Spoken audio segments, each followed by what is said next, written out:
Hello guys, എല്ലാവർക്കും എൻ്റെ പുതിയൊരു വീഡിയോയിലേക്ക് സ്വാഗതം. വീഡിയോ കാണാൻ എല്ലാവരും സബ്സ്ക്രൈബ് ചെയ്യാൻ മറക്കല്ലേ. അപ്പോൾ രാവിലെ ഒരു ചെറിയൊരു മോർണിംഗ് റൊട്ടീനാണെന്ന് ഞാൻ കാണിക്കണം. ഫസ്റ്റ് രാവിലെ നീച്ചിടുന്ന കുറേ വെള്ളം കുടിക്കും. ഈ ഇടയായിട്ടാണ് ഞാൻ അങ്ങനെ കുടിക്കാൻ തുടങ്ങിയത്. അപ്പം തന്നെ നമുക്കൊരു ഫ്രഷ്നെസ്സൊക്കെ ഫീൽ ചെയ്യും. പിന്നെ ചായ ഞാൻ അധികം കുടിക്കാറില്ല. ഉപ്പേരിയാണ് ഉണ്ടാക്കുന്നത്.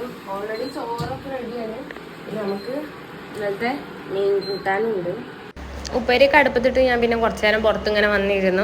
നമുക്ക് പുറത്ത് ഒരു കുഞ്ഞിയ ചെടിയുണ്ട്. ഞങ്ങളുടെ അപ്പുറത്ത് വേറൊരു പാട്ടിയുണ്ട്, അവരുടെയും ചെടി. അപ്പം ഞങ്ങളും അതിൽ വെള്ളമൊക്കെ ഇങ്ങനെ ഒഴിച്ചു കൊടുക്കാറുണ്ട്.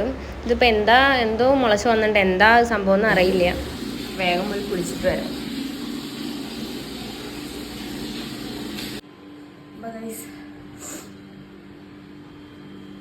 അപ്പോൾ കുളിയൊക്കെ കഴിഞ്ഞിരിക്കുകയാണ് ഗൈസ്.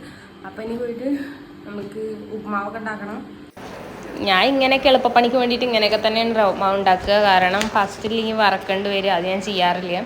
ഇങ്ങനെ ഉണ്ടാക്കിയാലും കുഴപ്പമില്ല, നോർമൽ അതേപോലെ തന്നെ എനിക്ക് തോന്നാറ്. വലിയ വ്യത്യാസമൊന്നും തോന്നാറില്ല. അത് കഴിഞ്ഞിട്ട് വേഗം പോയിട്ട് ഞാൻ കുറച്ച് ഐസ് പാക്ക് മുഖത്തിട്ടു. കാരണം നല്ല ചൂടായിരുന്നു. ഇത് കഴിഞ്ഞിട്ട് ഞാൻ ഒരു ടോണർ ഞാൻ ഉണ്ടാക്കിയതാണ്. എന്നിട്ട് ഞാൻ ആ ബോട്ടിലിൽ ഒഴിച്ച് വെച്ചതാണ്. അതൊക്കെ അടിച്ച് കുറച്ച് നേരം കാറ്റ് കൊണ്ടു. അതിൻ്റെ ഇടയിൽ നമ്മൾ റവ്മാവ് നോക്കണം, ഇല്ലെങ്കിൽ റവ്മാവിൻ്റെ പണി തീരും. ഈ പഴയ സാധനങ്ങൾ കളയണത് അങ്ങനെ ഇഷ്ടമല്ല. അപ്പോൾ അതിനെ മാക്സിമം യൂസ് ആക്കിയിട്ട് മാത്രമേ ഞാൻ കളയാറുള്ളൂ. പുതിയതുണ്ടെങ്കിൽ ഞാൻ പഴയത് ഇനി അത് കീറിയിട്ട് വേണം അതിൻ്റെ ഉള്ളിലത്ത് ബാക്കിയുള്ളതും കൂടി എടുക്കാൻ. അല്ലെങ്കിൽ എനിക്കൊരു സമാധാനം കിട്ടില്ല. ഇത്രയും പ്രോഡക്ട്സ് ഞാൻ വേസ്റ്റ് ചെയ്യണമെന്ന് എനിക്ക് തോന്നുള്ളൂ. അതൊക്കെ കഴിഞ്ഞ് നമ്മൾ കുറച്ച് കണ്ണൊക്കെ കുഞ്ഞിതായിട്ടൊന്ന് എഴുതി. ഇതാണ് എപ്പോഴും ഇങ്ങനെയൊന്നും ചെയ്യാറില്ല. ചിലപ്പോൾ എനിക്ക് തോന്നിയ പോലെ ചെയ്തിട്ട് പോകും, ചിലപ്പോൾ കണ്ണൊന്നും എഴുതില്ല. ഇന്നിപ്പോൾ വീഡിയോ ഒക്കെ ഒന്ന് വെറുതെ എടുക്കണമെന്ന് വെച്ചിട്ട് വെറുതെ കണ്ണൊക്കെ എഴുതിയിട്ട് കാണിച്ചാൽ ഇങ്ങനെ ഫോണിൽ നോക്കി ഇരുന്നിട്ട് കാര്യമില്ലല്ലോ. അപ്പോൾ ഇന്നലത്തെ പൊറാട്ടയും പോത്തുകറിയും ബാക്കി ഉണ്ടായിരുന്നു. അപ്പോൾ രാവിലെ ഞാൻ അതായിരുന്നു കഴിച്ചത്.